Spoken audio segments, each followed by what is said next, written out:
Hey everyone, thanks for tuning into the AFV factory. So I'm just in the process of painting these two E-tanks now, the 25 and the 75. As you can see, they've been primed, which I did yesterday using the MIG one-shot primer, which I like. It's got a really nice sort of toughness to it once it's dried. I have had some big issues with it spraying, to be honest, but I seem to have overcome that with using a larger needle, a 0.5 needle in the airbrush, and I've got a paint shaker as well, which you know, it's shaking paint up much better than I can do by hand. So either or of those two things, or maybe a combination of the two, has sort of has helped. So yeah, I had a pain-free and faultless primer session yesterday.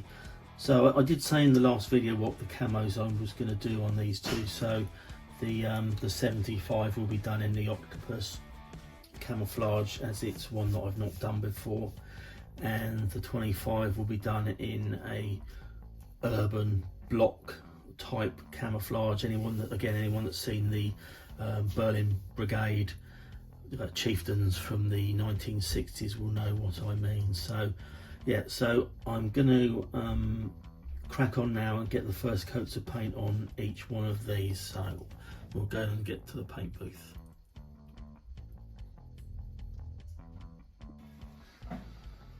Okay, so I've got the paint mixed up. We've gone 50-50 with Vallejo Sky Blue, there we go, and Vallejo London Grey. It's also diluted 50-50 with thinner, and there's a bit of flow improver in there as well. So we'll get some spray on this and see how it looks.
So that's the base colour coat done now with those the sky blue and the London grey. Sprayed pretty well considering the paint's fairly old. I've had it several years now. So whether the use of the paint shaker has been beneficial, as well as obviously adding all the other components, the thinner and the flow improver, to get a decent result. But I quite like the colour. I don't know how much that's showing up to you, but it is grey blue basically. That's what it is. It's subtle, but it's what I wanted to go for.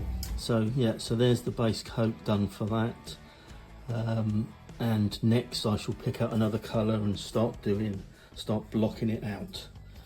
But yeah, that's it for now for this. So that's the 25 done now, and its base camo coat. So next I'm going to move on to the E-75. So I'm going to just roughly spray the pattern that I want on this with this AK Interactive, their third generation paints. So the reason I'm not going to go, I could just go over the entire tank with that colour and then do the pattern in the green, but it's just a bit of a waste of paint, to be honest, and being a bit of a skinflint and wanting these products to, I can hopefully stretch them out as much as I can. I'm not going to do that, so I will rough in a pattern, and then when I'm happy with it, I'll go over it with the putty and sort of tighten up the camo pattern that I want, and then I'll spray the green. So yeah, let's get this into the spray booth now and see how we get on with this new AK paint.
Okay, so that's the end of the spraying for today. Really pleased with how the E-25 has come out. Those two paints, the sky blue and the London grey, mixed up really nicely and sprayed really smoothly. So yeah, I'm very pleased with how that's come out. And the first stage for the octopus camo on the E-75. So as I said, it's a bit random and hit and miss, to be honest, but that's fine because I'm going to go over it with the camouflaging putty, get the shapes that I want, and then hit it with the green, and then I can sort of have a look at it and see, you know, how it needs adjusting, if it needs adjusting more green here or the more Dunkelgelb there. So that's good. So yeah, that was another constructive day of work, and I'm looking forward to doing the next stage. So got to pick the next colour for the E-25 for the first set of blocking first stage, I should say, excuse me, of blocking out, and yeah, we'll go from there. So all good so far, so thanks for watching, appreciate it. While I'm on that subject, if you're enjoying what you see, then you know it would mean a lot to me for you to subscribe and like any of the videos, and also to comment. I'm always keen to hear what people have got to say and what you're doing yourself that compares to what I've got going on. So yeah, many thanks to those that have already subscribed and who view, and I'll carry on from here on. Cheers.